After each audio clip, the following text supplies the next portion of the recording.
আইয়ুহাল্লাযীনা আমানু, ওহে যারা ঈমান এনেছ, উদখুলু ফিস-সিলমি কাফাতান, তোমরা ইসলামে পরিপূর্ণরূপে প্রবেশ করো।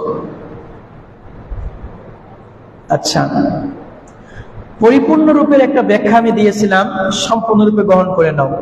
সাথে সাথে সম্পূর্ণরূপে গ্রহণ করার একটা দাবি হচ্ছে সার্বিক দিকে সবসময় এর উপরে আমল করা লাগবে। আমল করা লাগবে কিনা? আমল আমি মানি, কিন্তু আমল করতেছি না, সেখানে তো একটা গ্যাপ থেকে গেছে। এর অন্যতম একটা দিক হচ্ছে ইসলামে রাজনীতি আছে না নাই? আছে। যে বলবে নাই সে ইসলাম বুঝে নাই, তাহলে ইসলাম অসম্পূর্ণ। এটাই তো বুঝাচ্ছি, ইসলাম অসম্পূর্ণ না পরিপূর্ণ? ইসলাম পরিপূর্ণ না? তাহলে ইসলামে রাজনীতি আছে না নাই? অবশ্যই আছে। ইসলামে আছে ইসলামে রাজনীতি, ঠিক আছে? ইসলামে আছে ইসলামী রাজনীতি, এটা কেউ অস্বীকার করতে পারবে না। ইসলামে অবশ্যই রাজনীতি আছে, সেটা মুহাম্মদ সাল্লাল্লাহু আলাইহি সাল্লামের দিক নির্দেশনা অনুযায়ী আপনাকে ফলো করে চলতে হবে, মেনে চলতে হবে। তাহলে আমি ক্লিয়ার হওয়ার জন্য বলছি, আমাদের দেশে যে সিস্টেমটা চালু আছে, এটা কি ইসলামিক সিস্টেম? বলেন, এটা ইসলামিক সিস্টেম না। তাহলে কেউ যদি আমার ইসলামের দোহাই দিয়ে এসে বলে কিছু একটা করতে চাই, তাহলে কি বুঝবেন? আমি কারো পক্ষে বিপক্ষে কথা বলছি না। যখন সিস্টেমটাই ইসলামিক না, সেখানে যদি আমাকে ইসলাম শব্দ ব্যবহার করে কেউ কিছু বলতে চায়, তা কেমনে হবে? আমার কথা কি বুঝেন? কথা বুঝতেছেন? স্পষ্ট কোরআন এবং হাদিসের সহি ভাষা অনুযায়ী বোঝা যায়, গণতন্ত্র একটা কুফরি মতবাদ, শিরকি মতবাদ। কেন? এটার মূল কথা হচ্ছে ক্ষমতার উৎস হচ্ছে জনগণ, আর আমরা বলছি ক্ষমতার উৎস হবে কে? কোথা থেকে? আল্লাহর কাছ থেকে নিতে হবে, তাই না? যেখানে আমাদের আকীদাগত সমস্যা, কুফরি হয়ে যাচ্ছে। কুফরি দুই প্রকার, কুফরুন দুনা কুফরিন। কিছু কুফরি আছে আপনাকে ইসলাম থেকে বের করবে না। আল্লাহ নিয়ামত দিয়েছে, শুকরিয়া ঠিক মতো আদায় করতে পারি না, এজন্য নিয়ামত ইসলাম থেকে বের হবেন না। কিছু কুফরি আছে মুখরিজ আনিল মিল্লাহ, ইসলাম থেকে বের করে দিবে। কেউ যদি এই আদর্শকে শরীয়ত হিসেবে গ্রহণ করতে চায়, মেনে নিতে চায়, ফাইন্নাহু মুখরিজ আনিল মিল্লাহ, ইসলাম থেকে বের হয়ে যাবে, ইসলামে তার স্থান নেই। হ্যাঁ, আপনি বলতে পারেন ভাই আমাদের দেশের সিস্টেম এটা, কি করার, এমনি চলতেছে, এখন না পাইরা এখন কি করবো, চলতেছি, সেটা অন্য হিসাব। কিন্তু আপনি যদি এটাকে জায়েজ মনে করেন, এটাকে মানে হালাল করে দেন, তাই সমস্যা আছে। তাহলে আপনি হারামকে হালাল করে দিলেন। কথা কি বুঝতেছেন?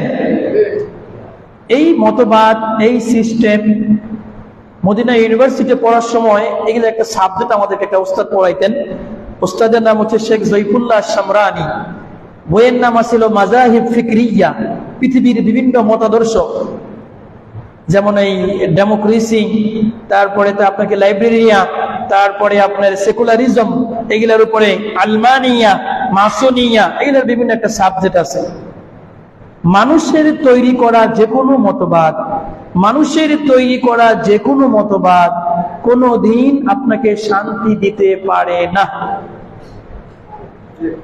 কথা বুঝতেছেন? কথা কঠিন লাগে আমার কথা? কোনোদিন হবে না। আল্লাহর বান্দা, সৃষ্টি করছেন আল্লাহ, আল্লাহর গতিতে আল্লাহর নিয়মে চললে আপনার শান্তি আসবে। গতকালকে দেখলাম ফেসবুকে, কি আমাদের ওই যে ইন্টারনেটের যে মন্ত্রী কি ছিলেন, পলক নাকি, উনি দেখছেন কান্না করতেছে, চোখে পানি, ইয়ার ভিতরে। কি বুঝলেন আপনি এখান থেকে? এই মতবাদ কোনোদিন আপনাকে শান্তি দিবে না। যেই মতবাদ একটা দেশের প্রধানমন্ত্রীকে দেশে থাকতে দেয় না, যেই মতবাদ তার স্ত্রী স্বজন, আত্মীয় স্বজনকে নির্দিষ্ট সময়ের পরে আর মূল্যায়ন করে না, খোঁজ খবর নাকি নেয় না অনেকে, তো কেমন করে এটা শান্তির মতবাদ হতে পারে? কেমন করে শান্তি নিয়ে আসতে পারে? হ্যাঁ, আপনি এই দেশে থাকেন, গণতান্ত্রিক দেশ, সেটা নিয়ম কানুন কিছু মেনেই চলতে হবে, আপনি দেশের নিয়মের বাইরে যেতে পারবেন না। কিন্তু এই কথা আপনি বলিয়েন না যে এটা আপনাকে শান্তি নিয়ে আসবে, হবে না। আপনি দেখেননি আজকে 30 বছর 35 বছর দেখতেছেন না, বুঝেন না, কেউ গেছে, কেউ আসতেছে, আবার মারামারি করতেছে, আবার ধাক্কা হিস্সা চলতেছে। এই সিস্টেমে কোনোদিন শান্তি আসতে পারে না।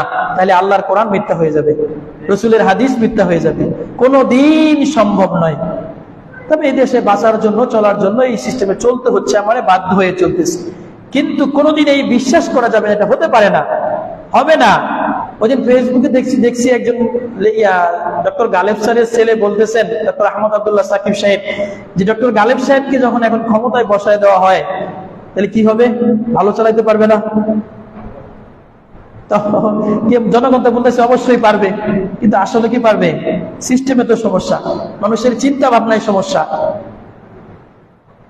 দেখবেন এখন আমি কথা বলতেছি না, হয়তোবা অনেক ভাই আওয়ামী লীগের থাকতে পারেন, কেউ বিএনপির থাকতে পারবেন, কেউ জামায়াতের থাকতে পারেন, কেউ ইসলামী আন্দোলন চরমরায়ের থাকতে পারেন, কেউ এনসিপি থাকতে পারেন, এটা বিকল্প থাকতে পারে। আমার এই কথার পরে যদি আপনার ভিতরে চলে, হুজুরে দেখে লো নামাজের পরে এটি কই লোকে, এখান থেকে তো আপনার গণতন্ত্রের প্রতিক্রিয়া শুরু হয়ে গেছে। আপনার খারাপ লাগে কেন আমি বললে? আমি যখন ইসলামের কথাটা বলতেছি, হুজুর এটা কই লোকে, হুজুরে দেখে লো, এই যে চিন্তাধারা, এখানে আপনার হিংসা খেপায় দিছে আপনারে। এই সিস্টেম তো ইসলামে নাই।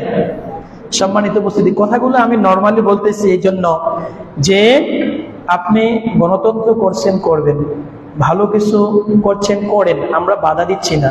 এটা স্বাধীন দেশ, যেই হোক দামের তো স্বাধীন আছে, যেভাবে চলছেন। কিন্তু কখনো আমাদের এই কথা বলিয়েন না যে গণতন্ত্রের মধ্যে আপনার ইসলাম কায়েম করে দিবেন, ইসলামী কিছু করবেন। কখনো কশ্চিন কালেও সম্ভব নয়। ইসলামের নামে আমাদের ধোঁকা দিয়েন না, চলবে না, কোনোদিন